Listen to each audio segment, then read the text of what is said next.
En una tarde de otoño del 22 de octubre de 1989, ocurrió un incidente que cambió la vida de muchas personas. Jacob iba en bicicleta con su hermano menor Trevor y su mejor amigo Aaron Larson de regreso de una tienda abierta a las 24 horas. De repente, de los arbustos apareció un desconocido enmascarado que tenía un objeto peligroso en la mano. Ordenó a los 3 jóvenes que se acostaran boca abajo en el suelo. El extraño preguntó a cada uno su edad y luego ordenó a todos excepto a Jacob que se fueran sin voltearse. Desde entonces, Jacob no ha sido visto. Esta historia nos llevó a St. Joseph, una pequeña ciudad en el condado de Stearns, Minnesota, donde viven aproximadamente 7,000 personas. Aquí se han establecido muchos jóvenes profesionales. Está el College of St. Benedict, un parque de carreras y una reserva natural. El lugar parece ideal para los amantes de la naturaleza. Pero precisamente en este rincón tranquilo ocurrió algo terrible en octubre de 1989. Jacob vio la luz del mundo en la pequeña ciudad de Long Prairie, Minnesota. Sus padres, Jerry y Patty Wetterling, recibieron a su primogénito con alegría. Con el tiempo, el hermano menor Trevor y 2 hermanas, Amy y Carmen, se unieron a la familia. Los 6 miembros de la familia vivían en una casa acogedora en St. Joseph, una pequeña ciudad en el corazón de Minnesota. La atmósfera en su hogar siempre estuvo llena de calidez y alegría. Jacob creció como un joven activo y amigable. Se entusiasmaba con la música, amaba a los animales y participaba en varios grupos deportivos escolares. Todos lo conocían como un bromista con buen corazón. Jacob estudiaba diligentemente y se interesaba especialmente por las ciencias naturales. Lo que más lo fascinaba era la astronomía. Con su hermano menor Trevor le encantaba andar en bicicleta. Los padres no les ponían límites en este pasatiempo. Los hermanos exploraban los alrededores con placer y disfrutaban la sensación de libertad durante sus paseos en bicicleta por la ciudad. Nadie podía imaginar que uno de estos paseos ordinarios se convertiría en un punto de inflexión en la vida de la familia, que la dividiría en un antes y un después. El 22 de octubre de 1989, un domingo, nada presagiaba desgracia. La familia Wetterling pasó este día festivo en casa, descansando y realizando actividades cotidianas. Por la noche, Jerry y Patty fueron a cenar con amigos en Clearwater, aproximadamente a 30 kilómetros de su hogar. Jacob, el mayor de los hermanos, debía cuidar a los menores. Los padres querían que todos se quedaran en casa. Alrededor de las 9 de la noche, después de que los padres se fueron, Jacob llamó a su madre. Pidió permiso para ir en bicicleta con Trevor a la tienda Tom Thumb, abierta a las 24 horas para conseguir una película. Patty se negó y explicó que ya estaba oscuro y los menores estarían sin supervisión. Los hermanos estaban decepcionados, pero no se rindieron. Inmediatamente llamaron al padre. Prometieron ser cuidadosos, usar chalecos reflectantes y llevar linternas. La tienda estaba aproximadamente a 1 kilómetro de distancia. También dijeron que habían acordado con una joven del vecindario que cuidara a los menores. Jerry, quien entendía cuánto querían los hermanos ir a la tienda, aceptó. Jacob inmediatamente llamó a su mejor amigo Aaron Larson, quien llegó poco después. Los 3 se dirigieron a la tienda de videos en sus bicicletas. Los jóvenes llegaron a salvo a la tienda de videos. Después de unos minutos de selección, alquilaron una película de comedia de acción. Luego volvieron a subirse a sus bicicletas y emprendieron el camino de regreso. Iban despacio, ya que había oscurecido y tenían que alumbrar el camino con linternas. Después de recorrer una corta distancia, se encontraron en una situación desagradable. Un hombre enmascarado salió de una entrada a la calle y les bloqueó el camino. La situación se intensificó cuando apuntó hacia ellos un objeto que parecía un arma y exigió que bajaran de sus bicicletas. El desconocido les ordenó colocar las bicicletas al costado de la calle y acostarse en el suelo. Luego preguntó a cada uno su edad. Cuando se enteró de que uno de ellos era menor que los otros, le ordenó levantarse lentamente e ir al bosque más cercano. Advirtió que el joven se arrepentiría si hacía aunque fuera un sonido o se volteaba. El joven asustado obedeció las instrucciones dócilmente.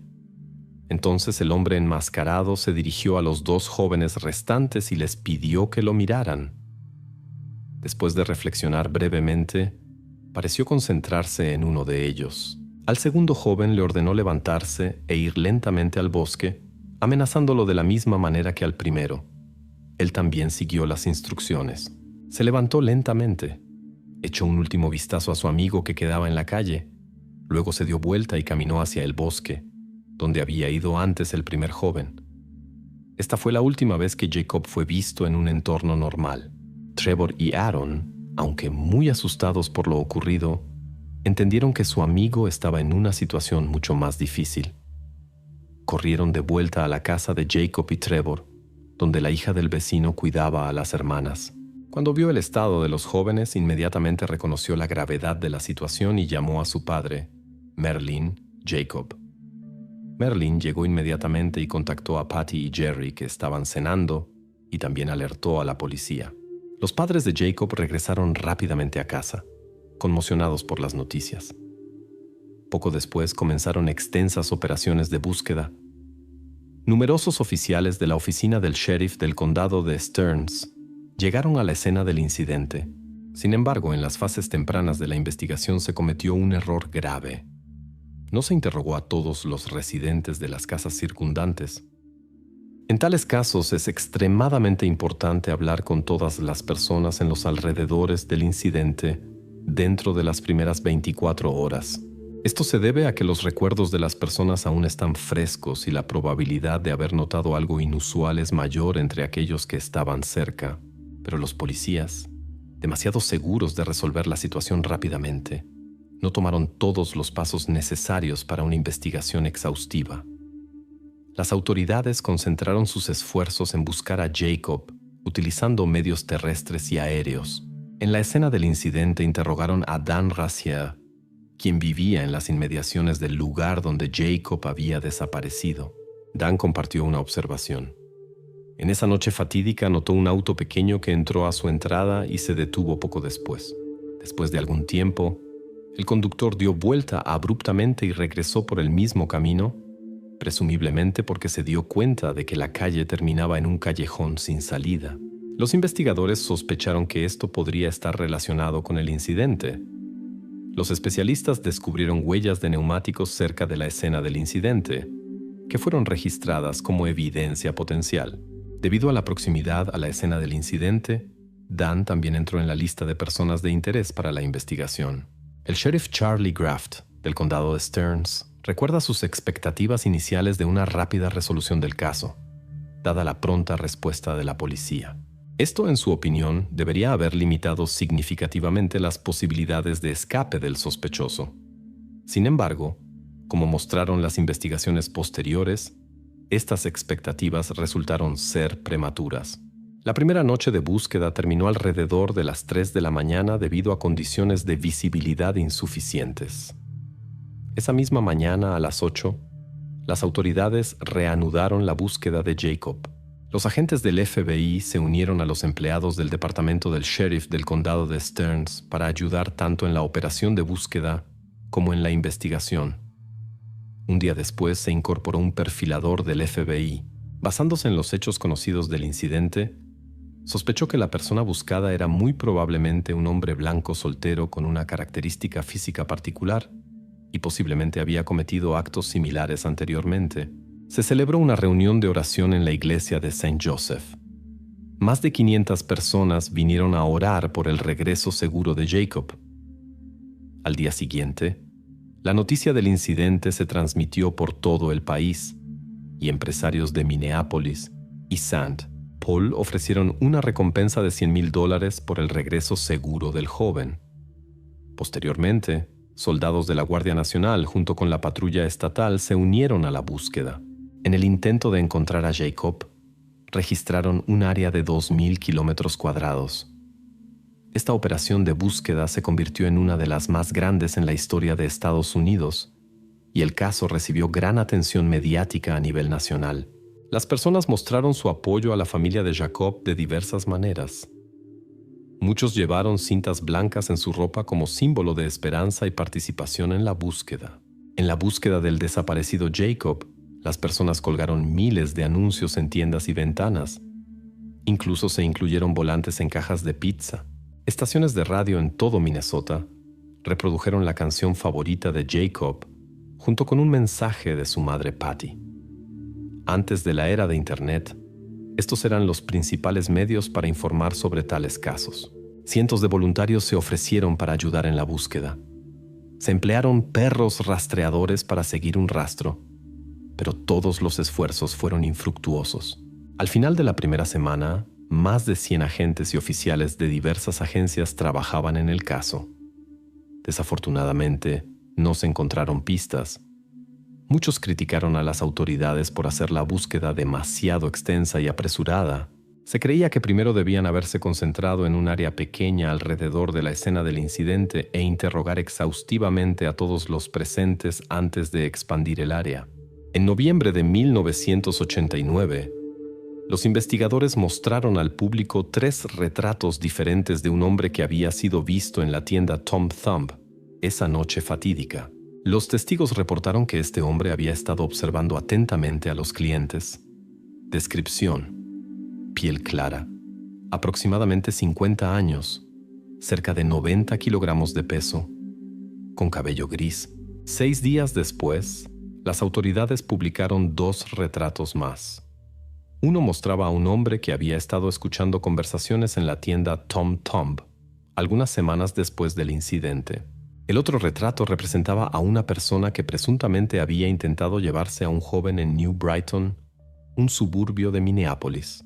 Las autoridades notaron la similitud entre ambas imágenes con el retrato previamente creado de la persona vista en la tienda Tom Thumb la noche de la desaparición de Jacob. Después de la publicación de estas imágenes, la policía recibió numerosas llamadas, pero ninguna condujo a resultados. Posteriormente se publicó un retrato compuesto que se consideró el más preciso. Combinaba las características de las 3 imágenes anteriores. Aunque los investigadores recibieron nuevamente una serie de pistas, ninguna condujo a información concreta. Más tarde, agentes del FBI hablaron con Jared Shearl, quien había sido víctima de un ataque en Cold Spring en enero de 1989. Los investigadores de la ciudad vecina sospecharon que ambos casos podrían estar conectados con la misma persona. El FBI se reunió con Jared para que ayudara en la creación de un retrato del perpetrador.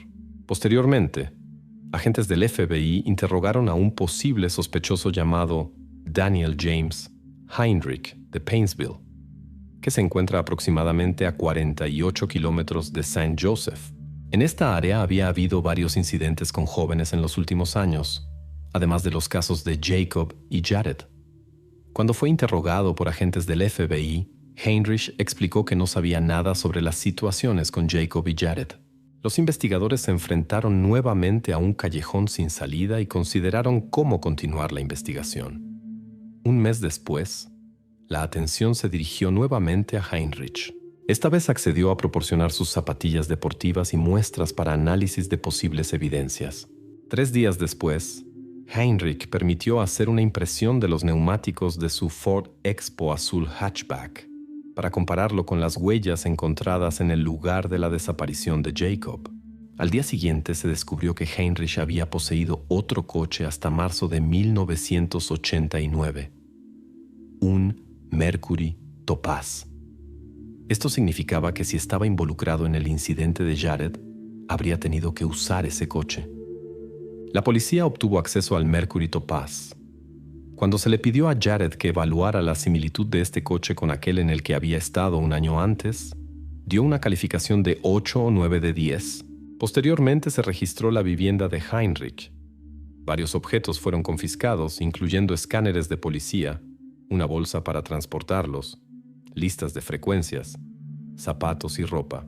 2 días después, Heinrich fue citado a la policía para un procedimiento de identificación. Jared se paró frente a 6 hombres de piel clara. En ese momento no pudo determinar exactamente si el que se lo había llevado estaba entre ellos. Jared calificó la similitud con Heinrich con solo 4 de 10 puntos. Más tarde, el FBI recibió una pista importante. Fibras de la ropa de Jared coincidían con fibras del coche de Heinrich que había poseído en enero de 1989. Ese mismo día, Heinrich fue arrestado por sospecha de participación en el incidente de Jared. Sin embargo, negó cualquier participación. Debido a la falta de evidencia directa, Heinrich fue liberado pronto sin cargos. Mientras tanto, el número de investigadores trabajando en el caso de Jacob disminuyó gradualmente, así como el número de teorías a investigar. Aunque el caso no podía cerrarse oficialmente, ya que la búsqueda de desaparecidos debe continuar, la investigación llegó a un callejón sin salida. Todo este tiempo de búsqueda e investigación se convirtió en una prueba severa para la familia de Jacob. A pesar del enorme apoyo de los lugareños y personas de todo el país, los familiares del joven estaban profundamente afligidos por su ausencia. Con el tiempo, se preguntaban cada vez más a menudo si alguna vez volverían a ver a Jacob. En este momento difícil, Patty Wetterling decidió apoyar a otras familias en situaciones similares para que no tuvieran que pasar por las mismas pruebas que ella y sus familiares. Anunció la fundación de la Fundación Jacob Wetterling.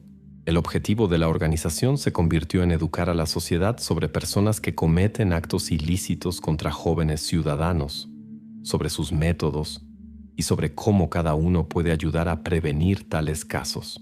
A pesar de las dificultades vividas, la familia decidió usar su experiencia para ayudar a otros. La historia de Jacob también influyó en la legislación de Estados Unidos en esta área. Se aprobó una ley federal que fue nombrada en honor a Jacob Wetterling. Fue un punto de inflexión en la historia de Estados Unidos. Una nueva ley entró en vigor que obligaba a cada estado a registrar una categoría específica de delincuentes. Con el tiempo, esta ley ayudó a muchas personas en la resolución de casos de desapariciones y dejó un rastro duradero. A pesar de todos los esfuerzos de la familia Wetterling para ayudar a otros, ellos mismos aún no sabían qué había pasado con su hijo Jacob. Continuaban esperando su regreso, aunque esta esperanza se desvaneció con los años.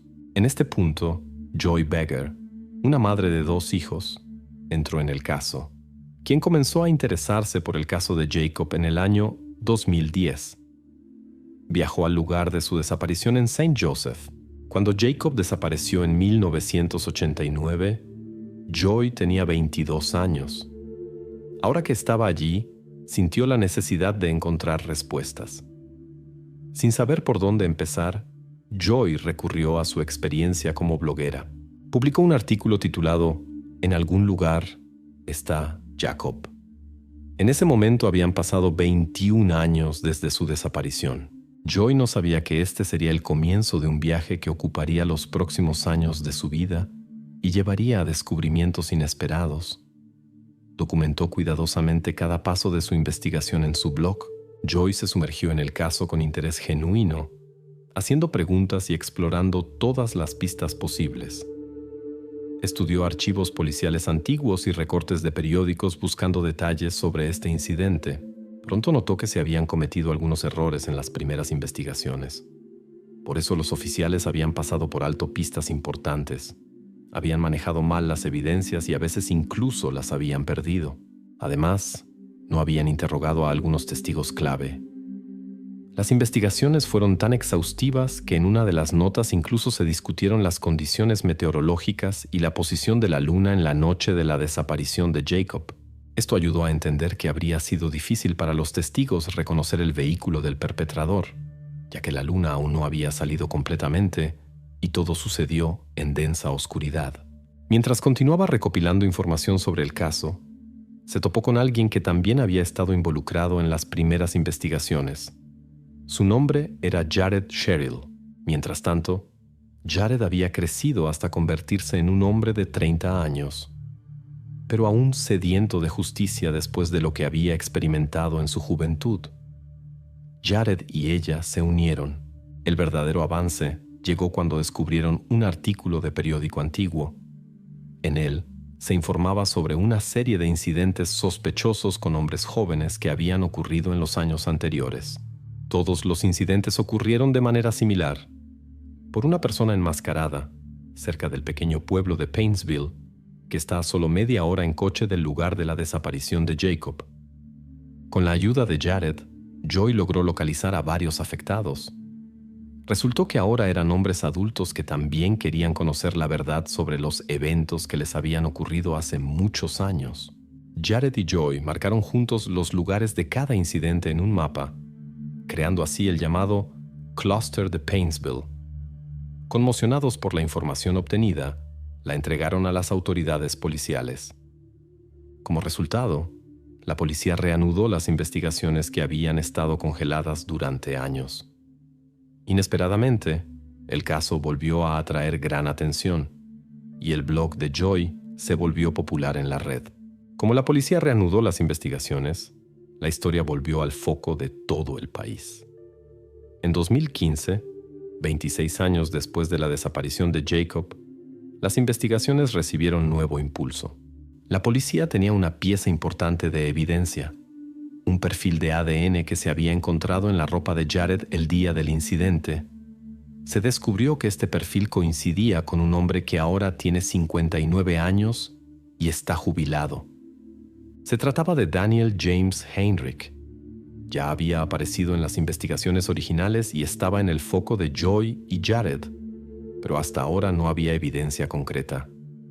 Esta evidencia permitió llevar el caso a los tribunales. El investigador especial Shane Ball presentó una acusación penal sellada contra Heinrich ante el juez de paz Jeffrey J. Keyes. En ese momento, el plazo de prescripción en el caso de Jared había expirado y Heinrich fue acusado en 20 puntos de otros delitos. Como resultado, fue arrestado y el caso fue a juicio. Los abogados de Heinrich negociaron un acuerdo en el que solo sería acusado de otros delitos que no estaban conectados con la desaparición de Jacob. A cambio, Heinrich mostró a la policía el lugar donde se encontraba Jacob. Era una granja cerca de Painesville, aproximadamente a 48 kilómetros de St. Joseph, cerca de la antigua residencia de Heinrich. 27 años después del incidente con Jacob, Heinrich compareció ante el tribunal. Confesó que había secuestrado a Jacob y posteriormente había realizado actos inapropiados. Heinrich también admitió su participación en el caso de Jared Shale anteriormente ese mismo año. Le dijo al tribunal que estaba conduciendo por la carretera cuando notó a 3 jóvenes. Se metió en una entrada y esperó hasta que pasaran. Luego se llevó a Jacob y ordenó a los otros 2 que huyeran. Después condujo con Jacob a Painesville, a un área que le era familiar. Allí ocurrieron incidentes tristes sobre los que Heinrich informó al tribunal. Dejó a Jacob en un rincón apartado de una cantera de grava cerca del alcantarillado en Pond Road. Luego regresó a casa y esperó unas horas. Después de medianoche, condujo allí nuevamente y llevó a Jacob más al norte a una zona de construcción. Allí encontró una excavadora que pudo operar. Con su ayuda, preparó un lugar y colocó a Jacob allí cuidadosamente. Aproximadamente un año después, regresó y notó que el lugar había sido parcialmente perturbado. La camiseta roja de Jacob era visible. Esto lo inquietó. Decidió llevar todo lo que pudo recoger por la autopista a una granja en Pennsville y colocar todo allí nuevamente con cuidado. En enero de 2017, el tribunal lo condenó a 20 años de prisión por sus actos. Con el hallazgo de Jacob y la confesión del culpable, terminaron años de investigaciones en uno de los incidentes más graves en la historia de Estados Unidos. Después de cerrar el caso, la familia Wetterling pudo realizar una ceremonia de despedida digna para Jacob en el cementerio de los amigos de la abadía de St. John en Collegeville, Stearns County, Minnesota. Joy Baker, quien trató de ayudar en las investigaciones, se convirtió en una amiga cercana de la familia Wetterling. Enfatizó que nunca había buscado reconocimiento o fama cuando se involucró en este caso. Simplemente era una madre que quería apoyar a otra madre en un momento difícil. Patty y Joy se acercaron y escribieron juntas un libro sobre su historia titulado Querido Jacob, el viaje de una madre. Patty se hizo conocida por su compromiso con la protección de los jóvenes y su ayuda en la aprobación de una ley federal. Los familiares de Jacob sufrieron un shock profundo cuando recibieron la noticia final sobre su destino. Patty admite que es insoportablemente difícil comprender lo que Jacob tuvo que pasar en sus últimos días y horas. Dice que Jacob estaba vivo para ella todo el tiempo, hasta que llegó la confirmación final. Y aunque ahora saben con certeza que su amado hijo ya no está, su legado continúa a través de la fundación establecida y la ley federal aprobada en su honor. La fundación asegura que personas como Heinrich sean responsabilizadas por sus actos. En la vida, el amor a menudo llega en los momentos más inesperados. La historia de un exitoso empresario estadounidense lo demuestra claramente. Cerca de los 60 años, conoció a una mujer que tenía la mitad de su edad. Sin embargo, esta relación, basada en intereses materiales, llevó a consecuencias desagradables. En una tranquila tarde de verano del 8 de agosto de 2017 en el pintoresco distrito de Upper Makefield, Pensilvania, todo comenzó como de costumbre. Dos empleadas de una empresa farmacéutica decidieron visitar a su colega, el representante comercial Mike McNew. Su falta de disponibilidad durante el día les preocupaba, ya que tal comportamiento era completamente atípico para esta persona confiable. Cuando llegaron a la casa, notaron el auto de Mike en el garaje. Todo parecía normal, como si el dueño de casa estuviera en casa. El timbre en la puerta quedó sin respuesta, al igual que los golpes persistentes. En la casa reinaba el silencio total. Cuando descubrieron la puerta de entrada sin cerrar, las colegas preocupadas decidieron verificar si todo estaba bien. Entraron a la casa y gritaron por Mike. Silencio. En la sala de estar notaron su silueta en el sillón y sintieron alivio por un momento, ya que supusieron que se había quedado dormido. Pero cuando se acercaron, se dieron cuenta de que la situación era mucho más seria. Las mujeres perturbadas inmediatamente marcaron el número de emergencia 911. Una de ellas estaba tan conmocionada que no podía hablar coherentemente. Su colega tomó la iniciativa y describió la situación al despachador. Siguiendo las instrucciones del operador, verificó el estado de Mike. No había pulso. No había respiración. El despachador envió los servicios de emergencia al lugar del incidente. La historia de Mike McNew comenzó en el año 1953 en Pensilvania. Más tarde la familia se mudó a Williamsport, Maryland. Creció en una familia protegida donde reinaban el amor y la comprensión mutua. Después de la escuela fue a la universidad y formó una familia con su amiga de la escuela. Sus sentimientos eran sinceros y mutuos. Vivían como una típica familia de clase media en una casa acogedora cerca de la costa. Mike siempre buscaba el desarrollo profesional. Después de comenzar su carrera como un exitoso agente de seguros, más tarde cambió a la industria farmacéutica. Aquí le esperaba el verdadero éxito. A través de la fundación de su propia empresa, pudo permitir a su familia una vida cómoda. Mike era un empresario exitoso que permitió a su familia una vida próspera. Pero la felicidad familiar no duró. 3 a 4 años después del nacimiento de los hijos, los cónyuges decidieron separarse. A pesar de la separación, mantuvieron una relación cordial y cuidaron juntos a los hijos. El hijo y la hija visitaban frecuentemente a su padre y los excónyuges mantenían un trato amistoso. Los hijos recordaron más tarde que nunca escucharon a sus padres discutir, ni antes, durante ni después del divorcio. Su respeto mutuo permaneció incluso después del divorcio oficial a principios de 2000. Mike decidió comenzar un nuevo capítulo de su vida en la tranquila comunidad Township Upper Makefield en el distrito de Bucks, Pensilvania, una ciudad acogedora con solo 8,000 habitantes. Tenía la intención de continuar desarrollando su negocio hasta la merecida jubilación. Como soltero, Mike disfrutaba de todos los placeres de la vida. Su impresionante villa estaba ubicada directamente junto al río. Disfrutaba conduciendo sus motos acuáticas privadas, desarrolló una pasión por el arte y comenzó a coleccionar objetos valiosos. Aunque no perseguía obras maestras mundiales, su colección lo llenaba de alegría sincera. Mike no tenía prisa por cambiar su estatus de soltero, hasta que el destino lo conectó en el año 2012 con Jennifer Morris, quien criaba sola a un hijo. Entre ellos, se encendió una atracción mutua. La relación se desarrolló rápidamente. Pronto Mike invitó a su elegida a unas vacaciones en el Caribe.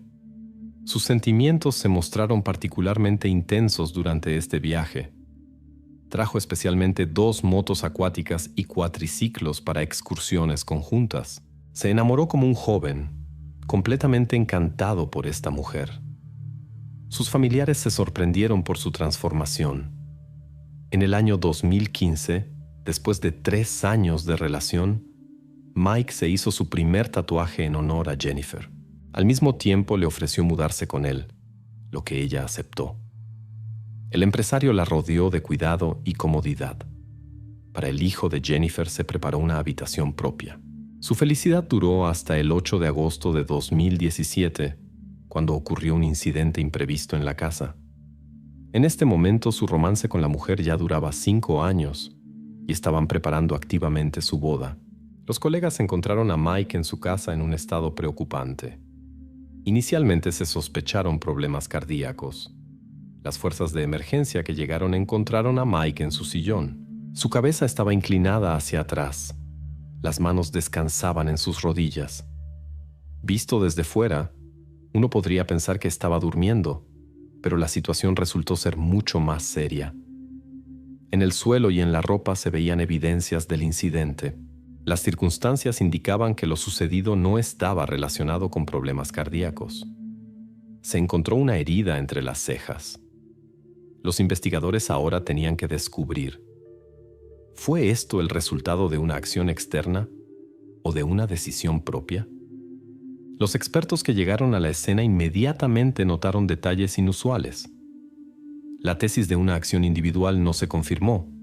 No se encontró ningún objeto del incidente cerca, lo que indicaba la presencia de una persona externa en ese momento. Al examinar la sala de estar, aproximadamente a 10 metros del lugar donde fue encontrado Mike, los especialistas descubrieron un casquillo de bala de calibre .380. Notable fue que en la habitación todo permaneció en su lugar, sin signos de lucha. Aparentemente todo llegó inesperadamente para el dueño de casa. En la muñeca de Mike quedó un rastro característico de su reloj desaparecido. Los bolsillos de su ropa estaban dados vuelta. De la oficina en la planta baja faltaban una laptop y un teléfono móvil, así como otros objetos de valor. A primera vista, la situación recordaba a un robo doméstico ordinario, donde el propietario accidentalmente se encontró con un visitante no invitado. En el dormitorio se descubrieron nuevos detalles importantes. A nombre de Mike McNew estaban registradas 2 armas de fuego. En la casa solo se encontró una. Del Smith & Wesson calibre .380 solo quedó una funda vacía. Más tarde se descubrió exactamente esta arma que el propietario guardaba para defensa fue utilizada en el incidente y desapareció después. La ausencia de cualquier rastro y daño indicaba que el visitante estaba familiarizado con el plano de la casa. Sabía dónde se encontraban las armas de fuego y los objetos de valor y cómo salir del edificio sin ser notado. Los investigadores comenzaron con una verificación exhaustiva del entorno del empresario y trajeron especialistas adicionales. La tesis de un robo se volvía cada vez más improbable. A pesar de la desaparición de los objetos personales de Mike, muchos objetos de valor permanecieron intactos. Por ejemplo, la colección de arte, donde cada pieza estaba artísticamente iluminada con una lámpara separada, permaneció completamente conservada. Todo indicaba que el representante farmacéutico se encontró con alguien que tenía motivos personales. La desaparición de los dispositivos electrónicos no parecía accidental. Posiblemente contenían información importante. La integridad de las puertas y ventanas mostró que el visitante tenía llaves o fue admitido por el mismo dueño de casa. Al investigar la biografía de Mike, los investigadores descubrieron que era una persona pacífica, sin conflictos ni enemigos. Atención especial atrajo su compañera de vida, Jennifer Morris. Los vecinos la describían como la prometida del empresario mayor, pero después del incidente parecía haberse desvanecido, lo que planteó muchas preguntas a las autoridades. Las personas de su entorno describían a Jennifer como una personalidad retraída que rara vez revelaba detalles de su vida. Solo se conocía su difícil relación con su madre. En raros momentos de apertura, contaba sobre su difícil infancia en el hogar paterno, donde experimentó comportamiento inapropiado de dos amigos de su madre. La madre no le creyó a su hija, lo que llevó a un profundo trauma psicológico. La situación se volvió insostenible. Jennifer abandonó la escuela y dejó su hogar, describiendo esta época como una fase de profunda depresión. Por sí sola, encontró su vocación en la reparación de motocicletas. La pasión por los vehículos de dos ruedas se desarrolló hasta convertirse en obsesión.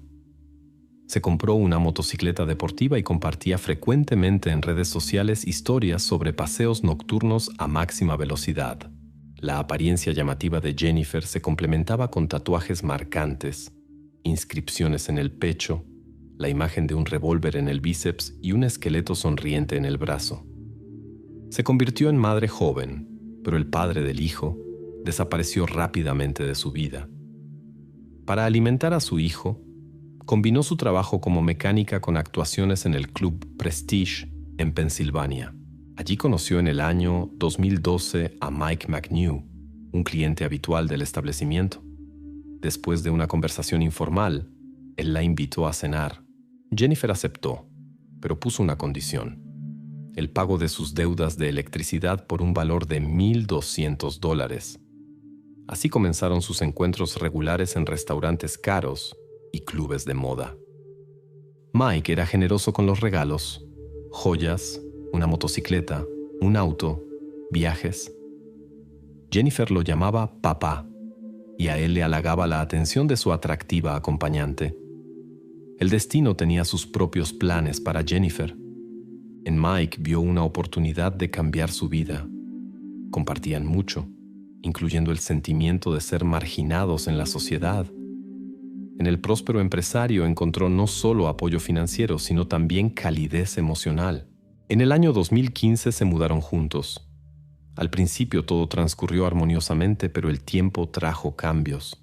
Los vecinos reportaron serios desacuerdos algunos meses antes del incidente y mencionaron una discusión fuerte, después de la cual la pareja supuestamente se separó. A pesar de la relación enfriada, siguieron viviendo bajo el mismo techo. Y ahora, después del incidente, la repentina desaparición de Jennifer planteaba muchas preguntas. Estos fueron los testimonios de los vecinos recopilados por los investigadores. Jennifer parecía haberse desvanecido a pesar de la búsqueda intensiva. Los investigadores decidieron hablar con los hijos de Mike, quienes en ese momento intentaban procesar la noticia devastadora sobre su padre. La familia se reunió inmediatamente. Patrick se apresuró desde Pittsburgh, su hermana y madre desde Maryland. En la casa paterna donde se encontraron, Patrick compartió con los investigadores su opinión sobre la relación de su padre. Según sus palabras, nunca tomó en serio la conexión con la bailarina del club, ya que la consideraba demasiado vulgar y egoísta para una relación duradera. Los familiares y amigos del empresario intentaron varias veces hacerlo entrar en razón y le advirtieron sobre las posibles consecuencias de esta relación. Sus preocupaciones no parecían infundadas.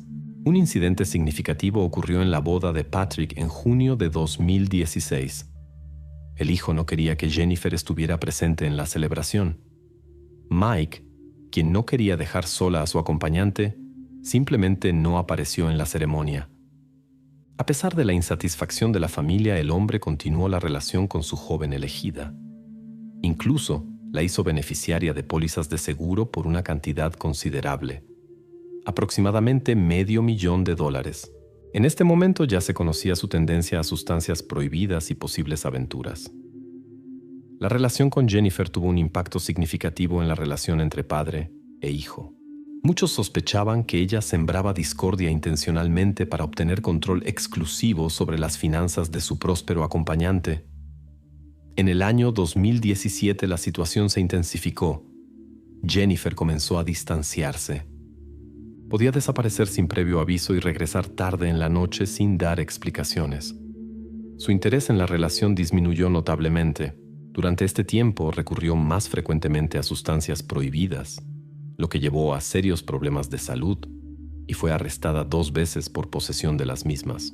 Además, causó un incidente con un ciclista al que había cortado el paso en la calle. Mike continuó apoyando a su novia y pagó las multas y costos judiciales de 2 procedimientos, aproximadamente $4,000 mensuales. Poco antes del incidente, según contaron los hijos, Mike compartió sus planes de terminar la relación con Jennifer y cancelar la boda próxima. Para ella esto significaba la pérdida de todo. Tendría que pagar los costos judiciales por sí misma. Habría perdido la casa lujosa y el estilo de vida acostumbrado que su próspero acompañante le proporcionaba. Patrick y Kathy, los hijos de Mike, no tenían dudas sobre los motivos del incidente. Se trataba solo de dinero. En su opinión, Jennifer no pudo controlar sus emociones cuando comprendió que podría perder su estilo de vida acostumbrado. El examen médico estableció el marco temporal del incidente. Ocurrió entre 24 y 48 horas antes de que los empleados encontraran a Mike. Los especialistas determinaron que el incidente ocurrió desde muy cerca. El examen mostró que el proyectil se dividió en 2 partes al impactar. Una parte causó daños graves, lo que llevó a consecuencias inmediatas. Las autoridades concentraron todos los esfuerzos en la búsqueda de la principal sospechosa, Jennifer Morrissey. En ese momento estaba bajo supervisión por una infracción de tráfico. La policía esperaba su visita para el reporte obligatorio con el oficial de libertad condicional. El cálculo resultó: el 10 de agosto, 4 días después del incidente, Jennifer llegó a la oficina para pagar tasas y reportarse. Mencionó al oficial que había visto las noticias sobre el incidente de Mike y estaba conmocionada. El oficial de turno informó inmediatamente a los investigadores. La situación parecía extraña. La información sobre el incidente apareció casi inmediatamente en los medios y redes sociales. ¿Por qué esperó Jennifer 4 días? Los investigadores acordaron una reunión con ella para el día siguiente. No revelaron sus sospechas y solo dijeron que necesitaban hacer algunas preguntas sobre Mike. Al mismo tiempo, solicitaron autorización para verificar su comunicación. Pero Jennifer, quien aparentemente sospechaba algo, no apareció a la reunión. Desapareció nuevamente por algunos días. Tal comportamiento no correspondía a la imagen de una persona que experimenta una pérdida y quiere ayudar a las investigaciones. Según la experiencia de los investigadores, así actúan las personas que necesitan tiempo. Normalmente las personas en tales momentos preparan excusas o intentan esconderse. Para Jennifer esto era arriesgado. Estaba obligada a reportarse regularmente a la policía. Perder los reportes le habría traído automáticamente dificultades adicionales. Un arresto aún no era posible. Faltaban pruebas contundentes. Mientras los investigadores esperaban la aparición de Jennifer, siguieron recopilando información. Hablaron con un amigo cercano de Mike. Este reportó una llamada reciente de McNews, en la que Mike compartió sus preocupaciones. Había descubierto la identidad del acompañante de Jennifer, un hombre con el apodo de El Despiadado. Según las palabras de Mike, este personaje daba motivo para seria preocupación. La situación se volvió arriesgada, y él planeaba terminar la relación con su prometida para garantizar su propia seguridad. Detrás del seudónimo se ocultaba Charles Kula, una figura conocida del submundo con una larga historia carcelaria. Su expediente contenía numerosos delitos graves, especialmente en relación con sustancias prohibidas. Su última pena de prisión terminó poco antes del incidente con Mike. Después de la liberación de Charles, Jennifer se mudó inmediatamente con él, aunque muchas de sus cosas permanecieron en la casa del empresario. Venía regularmente a recogerlas, y Mike amenazaba con almacenarlas para terminar estas visitas. Según el amigo de Mike, la relación de la mujer con otra persona le preocupaba, aunque él mismo no quería tener conflictos con ciertos círculos sociales. Mike simplemente decidió terminar la relación. Para este momento, Jennifer y Charles ya habían hecho públicos sus planes de matrimonio en las redes sociales. ¿Qué podía ofrecer un simple empleado de una empresa farmacéutica en comparación con un empresario influyente? Jennifer se había sentido atraída desde su juventud a un ambiente especial. Creció entre personas complejas. Charles Kula, su nuevo elegido, era una personalidad conocida en estos círculos. A lo largo de su actividad, se había forjado cierta reputación. Su carácter dominante y su determinación parecían atraer a la bailarina. Las autoridades policiales reconocieron que la investigación había entrado en una nueva fase. Había un sospechoso principal, una persona capaz de acciones serias contra un hombre mayor. Surgió la sospecha de que el nuevo acompañante de Jennifer vino con ella al ex compañero. Estalló una discusión. O planearon llevarse algo, pero la presencia de Mike los molestó.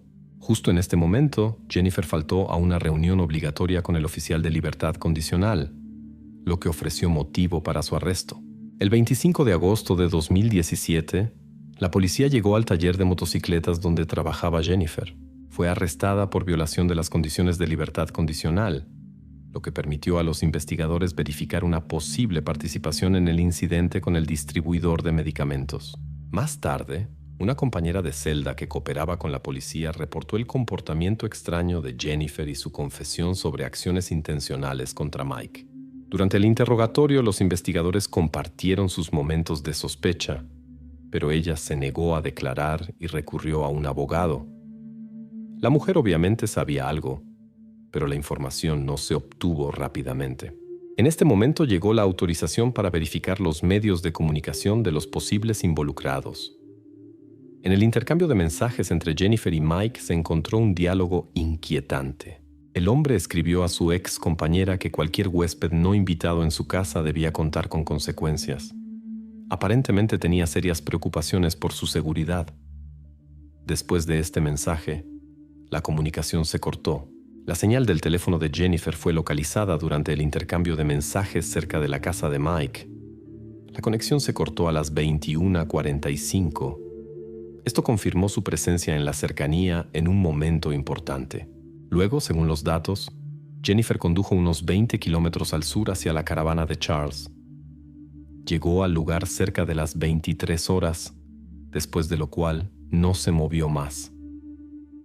Más interesante pareció la actividad del teléfono de Mike. Hasta la 1 de la madrugada se encontraba en la casa, luego se movió hacia el río. A la 1:30 desapareció la señal. Presumiblemente el dispositivo cayó al agua.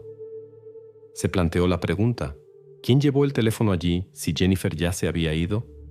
Un experto en electrónica descubrió que su teléfono se había conectado el 6 de agosto de 2017 alrededor de las 21:45 al Wi-Fi doméstico de Mike. Dado el corto alcance del router, definitivamente debía haberse encontrado en la casa. En el curso de las investigaciones posteriores, las autoridades policiales encontraron un teléfono móvil adicional que pertenecía a Mike. El dispositivo estaba protegido por contraseña y existía el peligro de pérdida de datos con la entrada incorrecta de la combinación. Afortunadamente, se encontró en la computadora de Mike una lista de contraseñas que Jennifer usaba. Gracias a este hallazgo, los especialistas lograron obtener acceso al dispositivo, lo que llevó a descubrimientos importantes. Resultó que Mike se comunicaba intensamente con Jennifer poco antes del incidente. A pesar de los intentos de borrar la correspondencia, los expertos pudieron restaurar los mensajes. El contenido de los diálogos resultó tenso.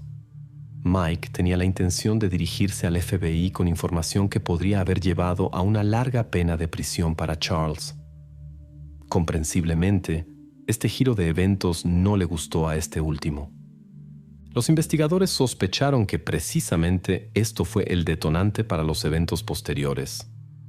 Al verificar el teléfono del propio Charles Kuhl, resultó que él reaccionó bastante calmadamente, mientras que Jennifer mostró clara preocupación.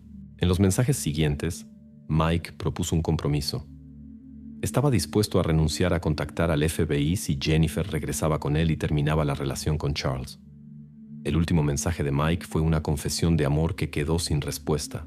La investigación posterior de las redes sociales de Jennifer reveló detalles interesantes. El día después del incidente comenzó a difundir activamente información contradictoria entre sus conocidos. A algunos les contó sobre comportamiento agresivo hacia un empresario mayor, a otros les contó sobre la decisión independiente de Mike, y a otros les aseguró que había cortado el contacto con él hacía tiempo y no sabía nada. Los investigadores evaluaron esto como un intento de crear caos informativo. La participación de la pareja en el incidente se volvió obvia y se necesitaban sus declaraciones. En conversación con los investigadores, Charles sorprendentemente compartió su versión de los eventos. Según sus palabras, él no tuvo nada que ver con el incidente. Todo pasó por culpa de Jennifer. Esa noche regresó agitada y contó que Mike la confrontó con un arma de fuego después de una conversación desagradable. En el intento de desarmarlo, ocurrió la tragedia. Asustada, abandonó el lugar de los hechos. Más tarde, Jennifer pidió a Charles que la llevara de vuelta a Mike. Quería verificar su condición y posiblemente brindar ayuda. Charles, que no quería involucrarse, pidió a su amigo Jerry, que vivía cerca en una caravana con su madre, que acompañara a Jennifer. Durante las investigaciones, Jerry comenzó a cooperar con las autoridades policiales y contó detalles importantes sobre esa noche. Confirmó que había llevado a Jennifer a la casa junto al río, aunque inicialmente no entendió el verdadero propósito del viaje. Sin embargo, cuando llegaron al lugar, el panorama se aclaró. Jerry notó inconsistencias en las declaraciones de Jennifer sobre un supuesto altercado físico. La situación en la casa hablaba un lenguaje completamente diferente. Según sus declaraciones, el dueño de la casa simplemente estaba sentado en el sillón. Cuando llegaron, Jennifer ni siquiera intentó verificar su estado u ofrecer ayuda. En su lugar, se puso a buscar objetos de valor. Tomó el reloj de la mano de su expareja, se llevó la laptop y arrojó su teléfono al río. Después, Jerry la llevó a la caravana de Charles. La investigación reveló rastros de ADN de Jennifer en los bolsillos de la ropa de su expareja que había registrado. Charles, su pareja actual, tenía una coartada sólida. Poco antes del incidente había tenido un grave accidente de tráfico. En ese momento se desplazaba en silla de ruedas. Apenas podía caminar y físicamente no estaba en condiciones de estar involucrado en el incidente. También enfatizó que estaba en libertad condicional y entendía muy bien que cualquier problema legal era absolutamente prohibido para él. Los investigadores encontraron sus argumentos convincentes y confirmaron que efectivamente se estaba recuperando del accidente en el momento indicado. El 29 de septiembre de 2017, Jennifer Morris compareció ante el tribunal por acciones graves intencionales, enriquecimiento material y ocultación de pruebas. El juicio fue programado para el 24 de enero de 2019. La acusación vinculó su acto con una serie de eventos previos. El motivo principal era que su pareja adinerada se negó a seguir financiando su estilo de vida derrochador y terminó la relación. La gota que colmó el vaso fue su intención de dirigirse al FBI. Además, Jennifer esperaba obtener una ventaja considerable. Reclamaba una prestación de seguro de aproximadamente $500,000. Todos estos hechos fueron respaldados por numerosas pruebas materiales. La investigación recopiló un volumen impresionante de material, numerosas grabaciones de conversaciones, dictámenes periciales y testimonios de testigos. Sin embargo, la figura clave en el caso se convirtió en Jerry, un conocido del nuevo novio de Jennifer. Su testimonio en la sala del tribunal resultó ser decisivo. Jerry relató cómo la acusada regresó al lugar del incidente e intentó eliminar pruebas. Por su colaboración en las investigaciones fue eximido de responsabilidad. La misma decisión se tomó también para su novio Charles, quien a pesar del encubrimiento de pruebas y la destrucción de un objeto importante, accedió a testificar contra su compañera. En el proceso también testificaron quienes estuvieron con Jennifer en prisión preventiva. Sin embargo, la defensa insistió en el carácter pacífico de la acusada y enfatizó la ausencia de tendencias agresivas. Para confirmar esto, Jennifer decidió dar un discurso. En su relato, describió cómo fue a casa de Mike para recoger objetos personales. Según sus palabras, él la recibió agresivamente, con un objeto en la mano, la insultó y le negó el acceso. Se desarrolló una pelea por el control del objeto en cuestión, durante la cual ocurrió la desgracia. Jennifer afirmó que se defendió porque temía por su seguridad. Sin embargo, su versión contradecía los hechos. Mike fue encontrado sentado en el sillón, no en la entrada. Los peritos presentaron pruebas de la intencionalidad de las acciones. Los expertos determinaron que la distancia entre el objeto y la persona era de aproximadamente 3 centímetros. El 1 de febrero de 2019, el jurado se retiró a deliberar. El tribunal encontró a Jennifer culpable en todos los cargos: delito grave, robo y falsificación de pruebas. Recibió la pena máxima sin posibilidad de libertad anticipada. Durante todo el proceso no mostró arrepentimiento. El proceso fue especialmente difícil para el hijo de Mike. Dijo en varias ocasiones que no podía perdonar a la acusada por haber destruido su familia. Su hijo se quedó sin abuelo y él mismo sin padre.